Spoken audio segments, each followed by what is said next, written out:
నమస్తే రమగారు. నమస్తే చే రమగారు, స్నానం చేయకుండా ఎలాంటి పనులు చేయకూడదు? చాలా చేయకూడదు. చాలా ఉన్నాయా? ఓకే. చాలా చేయకూడదు అంటే ఏమేం చేయకూడదు చూద్దాం. ఆ. సినిమాటిక్గా కొన్ని వ్యవహారాలు నడుస్తుంటాయి జయ. ఊళ్ళల్లో ఓ రకం చాలా పనులు అయ్యాక కానీ ఊళ్ళో కొన్ని కొన్ని కొన్ని కమ్యూనిటీస్లో స్నానాలు చేయరు. వంట కూడా అయిపోతుంది, తర్వాత స్నానం చేస్తారు. కొన్ని చోట్ల తెల్లవారుగానే స్నానం చేస్తారు. తెల్లారగానే స్నానం చేసేస్తే వాకిళ్ళు ఉడ్చుకోవాలా, ఇల్లు ఉడ్చుకోవాలా, స్నానం చేశాక ఇల్లు ఉడవటము, బట్టలు ఉతకటము అవన్నీ చేయాలంటే ఒక చికాగ్గా ఉంటుంది కదా.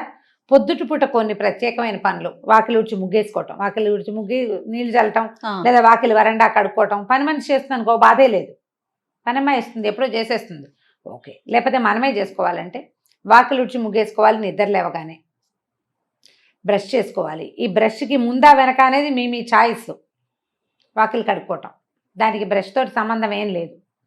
పాచిమొహంతో వాకిళ్ళు ఊడ్చుకుంటారు సాధారణంగా, అదేదో అయిపోతుంది. తర్వాత స్టవ్ దగ్గరికి వెళ్ళాలంటే స్నానం చేసే వెళ్ళాలి. పాలు కాఫీ డికాక్షన్ పెట్టుకోవడానికి కూడా స్నానం చేయాల్సిందే. స్నానం చేయకుండా స్టవ్ ముట్టుకోకూడదు అనే సిద్ధాంతం ఉన్న కుటుంబాలు కొన్ని ఉంటాయి. నాకు ఆ సిద్ధాంతం లేదు. మా ఇంట్లో మడికి పొయ్యి వేరు, మామూలు వంటకి మామూలు పాలకి కాఫీలకి స్టవ్ వేరుగా ఉండేది. అది ఇది ఒకటి కాదు. మా చిన్నప్పుడు చాలా సంవత్సరాలు అలాగే ఉంది. పైగా మడి వంట చేసుకునేటప్పుడు పొద్దుటి స్టవ్ కడుక్కుని స్నానం చేసి స్టవ్ కడుక్కున్నాకే స్నానానికి వెళ్ళి అప్పుడు వంట, కడిగిన పొయ్యి మీదే వంట. ఇప్పుడు నేను కూడా అంతే చేస్తా. స్టవ్ వంట ముందు స్టవ్ తుడుచుకోవడం నాకు అలవాటు.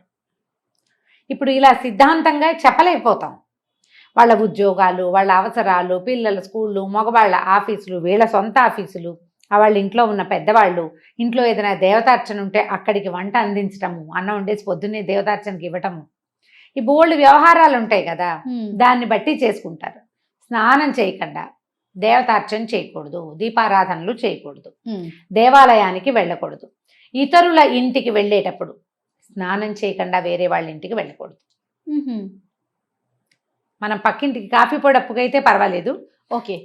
కాఫీ పొడప్పు అయితే కాకపోతే పొద్దునే వాళ్ళు ఎవరైనా పిలిచారు, వాళ్ళు స్నానం వచ్చాక చేద్దామని వెళ్ళకూడదు. వాళ్ళ ఇళ్ళ నుంచి వచ్చి స్నానాలు చేయకూడదు, అది తప్పు. ముచ్చట్లకి అట్లా వెళ్ళకూడదు అంటారా? ముచ్చట్లకైనా, ఏదైనా తాంబూలం తీసుకోవడానికైనా, ఎవరైనా గబుక్కొని మనకు అవసరం వచ్చింది ఏదో తెచ్చుకోవటానికైనా, ఒట్టి కాఫీ పొడి గురించి కాదు, కాస్త పెద్ద వ్యవహారాలు. ఎండెక్కాక స్నానం కాకుండా కొంచెం పొద్దెక్కక ముందే స్నానం చేయటం మంచిది. ఎవరైనా కూడా ఆరోగ్యం. బయటికి పనుల మీద వెళ్ళే వాళ్ళు స్నానం చేసి వెళ్ళాలి ఖచ్చితంగా. స్నానం చేసి దేవతార్చనో లేకపోతే ఒట్టిగా దేవుడికి ఒక నమస్కారమో చేసుకోవాలంటే స్నానం చేసి వెళ్ళాలి. ఎప్పుడు కూడా ఇంట్లో నుంచి బయటికి వెళ్ళేటప్పుడు, సాధారణంగా బయటికి వెళ్ళటానికి కాదు, పని మీద వెళ్ళే వాళ్ళు స్నాన నియమం ఉంచుకోండి. ఒకవేళ మీకు అలాంటి నియమం లేనట్టయితే దీన్ని యాడ్ చేసుకుని చూడండి, మంచి పాజిటివ్ రిజల్ట్ కనపడుతుంది. రాత్రికి స్నానం చేస్తాం అంటారు, రాత్రిపూట స్నానం చేసి పడుకుంటారా? రాత్రిగా స్నానం చేసాం, పొద్దునే స్నానం ఎందుకు అని మొహం కడుక్కుని వెళ్ళిపోతారు. స్నానం చేయకుండా కార్యాలయాలకి వెళ్ళకూడదు. ఒకటి, లక్ష్మీదేవి సహించదుట వీటిని. ఓహో, అది యాడ్ చేస్తే తప్ప మనం పని చేయము. మరి సూర్యోదయం అయ్యాక స్నానం అనేది మన నియమం. రాత్రిపూట స్నానం అసలు ఆరోగ్యమే కాదు. ఎండాకాలం చెమట్లకు ఉండలేక ఏదో 8-9 నీళ్ళు పోసుకుంటాం, కానీ అసలు రాత్రిళ్ళు స్నానం హెల్దీయే కాదు, చాలా బ్యాడ్ హెల్త్. సాయంత్రమే చేయ, చీకటి పడుతూ ఉండగా స్నానం చేయొచ్చు. రాత్రిళ్ళు పడుకునే ముందు అన్నాలు తినేసి పడుకునే ముందు చెమట పోస్తుందని ఓ బకెట్ నీళ్ళు పోసుకుని పడుకుంటారు చూడు, వీళ్ళకి వాతపు బాధలు అధికంగా ఉంటాయి. ఆయుర్వేద వైద్యులు వద్దని చెప్తారు. రాత్రిపూట స్నానం చేయకూడదు. గర్భవతులు చేయకూడదు, బయట పీరియడ్స్లో ఉన్న వాళ్ళు చేయకూడదు. తర్వాత డెలివరీ అయిన వాళ్ళు, కొత్తగా డెలివరీ అయిన వాళ్ళు, పిల్లలకి పాలిచ్చే వాళ్ళు, వృద్ధులు, మెనోపాజ్లో ఉన్నవాళ్ళు, తర్వాత ఏమో ఒళ్ళు నొప్పులు అవి బద్ధకము హెచ్చుగా ఉండేవాళ్ళు రాత్రిళ్ళు స్నానం చేయకూడదు. ఇంకెవరు మిగిలేరు? అదే కదా కదా, అందరినీ చెప్పేసాం. ఇంకెవరు మిగిలేరు? ఇప్పుడు రాత్రి చేసిన స్నానాన్ని లెక్కెట్టుకుని పొద్దున్నే నీళ్ళు పోసుకోకుండా బయటికి వెళ్ళిపోతే అదేం ప్లస్ అవ్వదు మనకి. పిల్లలు కూడా కొంతమంది స్కూల్స్కి వెళ్ళిపోతారు రమ్మగారు, నైటే చేసాం కదా అనేసి పొద్దున్నే బ్రష్ చేసుకుని వెళ్ళిపోయే పిల్లలు కూడా చూసాను నేను. సూర్యోదయం తర్వాత స్నాన విధి అత్యావశ్యకము. మన ఆధ్యాత్మికమైన వ్యవహారమే ఇది. శుభ్రత కూడా, స్నానం చేసిన మొహానికి చేయని మొహానికి తేడా ఉండదు, మరి ఉంటుంది కదా. ఫ్రెష్నెస్, నీళ్లు మన పైనుంచి బాడీ పడతాయి. ఫీల్ అవుతుంది ముందు. అది మన మొహంలోకి వస్తుంది కదా. పైనుంచి మొహం కడుక్కుంటాం, మొహం కడుక్కుంటే వచ్చే ఫ్రెష్నెస్ మొహం కడిగినట్టే ఉంటుంది కదా. స్నానం చేస్తే ఉండే ఫ్రెష్నెస్ బ్రహ్మాండంగా ఉంటుంది. తర్వాత ఏంటంటే బ్లడ్ సెల్స్ యాక్టివ్ అవుతాయి. సన్నీళ్ళు పోసుకున్నాం అనుకో జల్లుమంటుందా ఒళ్ళు ఒక్కసారి. ఆ జల్లు అనగా నరాలకి సత్తు వస్తుంది. స్నానము అత్యవశ్యకమైన విధి. అది మడికో దీనికో అంటే ఏదో భగవదర్చనకి మాత్రమే అనుకోకండి. మీ శరీరానికి మీరు చేసే అర్చన స్నానం అంతే. ఇది ఒక గుడి కదా, దేహమే దేవాలయము అన్నారు. ఆ ఆత్మ ఇందులో నిలబడింది. ఇది ఉన్నంత వరకు ఆత్మ హాయిగా అందులో ఉంటుంది, ఈ పిచ్చిగూట్లో. దీన్ని శుద్ధంగా ఉంచాలి కదా, దీన్ని యాక్టివ్గా ఉంచాలి, ఆరోగ్యంగా ఉంచాలి. ఇది ఉంటేనే అది ఉంటుంది, ఇది లేకపోతే అది ఉండదు. అవును. ఆత్మారాముడిని సంతోష పెట్టద్దు. మనం స్నానం చేయండి, అదే పెద్ద సంతోషం. తర్వాత సంతోషాలు మిగిలినవి. స్నానం చేయటం, అన్నం తినటం, వేళకి నిద్రించటం మానవ దేహానికి అత్యంత ఆవశ్యకమైన విషయాలు. కాబట్టి పూజ చేసుకోవాలి పొద్దున, దేవతా నమస్కారం చేసుకోవాలి పొద్దున్నే. మనకి విధులు చెప్తారు. మన కార్తీకము, మాఘము, వైశాఖ మాసం ఉదయకాల స్నానాలు. కనీసం ఆ 3 నెలలు 2 నెలలని చేసేయడమంటారా నాయన అని ఇలాంటి వాళ్ళు ఉన్నారని ఆ 2 నెలలు ఖచ్చితంగా పెట్టారు. ఈ నిత్య స్నానమే కాకుండా అప్పుడప్పుడు నదీ స్నానాలు, సముద్ర స్నానాలు కూడా పెట్టారు. తీర్థ స్నానాలు, ఎక్కడికైనా వెళ్తే, ఏ తిరుమల వెళ్ళాం అక్కడ చక్కగా తీర్థంలో స్నానం చేయటం, ఎక్కడికో వెళ్తాం, కంచికో కాశీకో వెళ్తాం, అక్కడ గంగానదిలో నదీ స్నానం ఎంత మంచిదో అది. కాబట్టి స్నానం చేసి ఏం చేయాలి ఏం చేయకూడదు కాదు, స్నానం చేయాలి ముందు. అది మానేయకూడదు. పొద్దున వంట చేసుకోవటానికి స్నానం చేసి వంట చేస్తే బాగుంటుంది, శుభ్రంగా ఉంటుంది. తర్వాత స్నానం ఒక పవిత్రమైన భావన వస్తుంది. మనం ఏదైనా వండుకున్నాము, స్నానం చేసేసి శుద్ధంగా ఉన్నాం అనుకో, ఆ వండిన పదార్థాన్ని తీసుకెళ్లి దేవుడి దగ్గర పెట్టుకోవటానికి బాగుంటుంది. పాచమొహంతో వంట చేసేసుకుని అది ఎలా పెడతాం, అది పెట్టలేకపోతాం. నేను టిఫిన్ ఏర్పాటు చేస్తాను అని లాస్ట్ టైం ఒక వీడియో చేస్తే, స్నానం చేయకుండానే టిఫిన్ చేస్తారా అని ఒకళ్ళు అడిగారు నన్ను.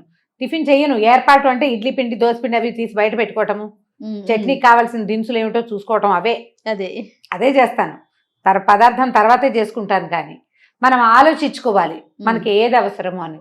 ఆహార స్వీకారం కూడా స్నానం చేశాక గనక తీసుకుంటే చాలా బాగుంటుంది. తీసుకోలేకపోతాం, అట్లా బ్రేక్ఫాస్ట్ చేసేయాల్సి వస్తుంది మన పనిని బట్టి కదా. పొద్దున్నే చేసేయాలి, షుగర్ ఉంది, స్నానం చేశాక ఇవన్నీ దేవుడికి ఇవన్నీ చదువుకుని టిఫిన్ తినేసరికి లేట్ అయిపోతుంది, టాబ్లెట్లు వేసుకుంటారు.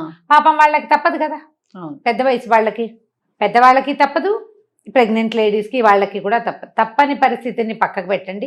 నార్మల్గా అయితే తొందరగా స్నానం చేసేసి బ్రేక్ఫాస్ట్ చేయటం, తయారు చేసుకోవటము, తింటము కూడా రెండును.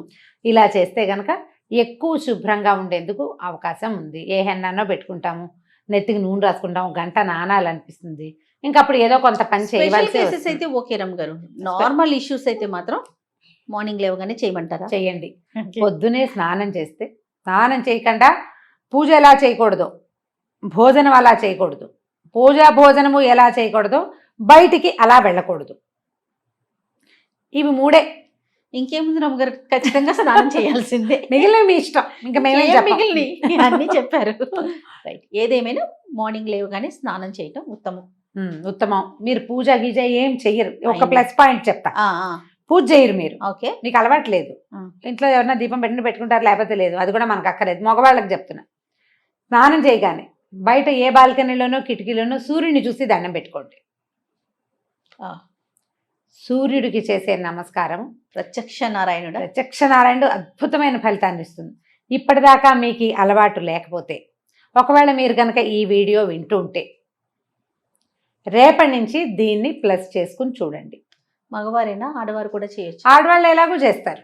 ఓకే, మీకు అలవాటు లేకపోతే అని చెప్తున్నాను. మీ ఇంట్లో అంటే దీపం, అమ్మాయి దీపం పెట్టుకుంటుంది, అతనికి అలవాట్లేదు, అతనికి ఒకవేళ అసలు మన ఇంట్లో దీపాలే లేవు, ఇది జాతి విచక్షణ లేదు. ప్రతి ఒక్కరు అసలు పూజలు గీజలు చేయరు, వీరేదో ప్రార్థన చేసుకుంటారు, మీ విధానాలు మీకున్నాయి. అయినా కూడా మీకు సూర్యుడు అవసరమే కదా. సూర్యుడు అందరి వారుడు కదా. స్నానం చేసి సూర్యుడిని చూడండి పొద్దున్నే. బిఫోర్ 9 చేయండి, చాలా మంచిది. మీకు ఆ సూర్యుని చూడడానికి నచ్చింది అనుకోండి, కాసేపు కళ్ళు మూసుకుని అక్కడే నుంచోండి, ఆ సూర్యకిరణాలు పడేలాగా.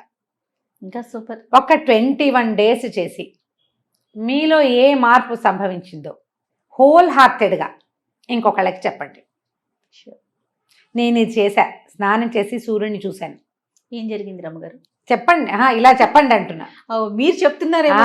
నేను ఇలా చేశాను, స్నానం చేసి సూర్యుని చూశాను, నాకు ఈ మార్పు వచ్చింది అనేది మీరు గమనించి చెప్పాలి.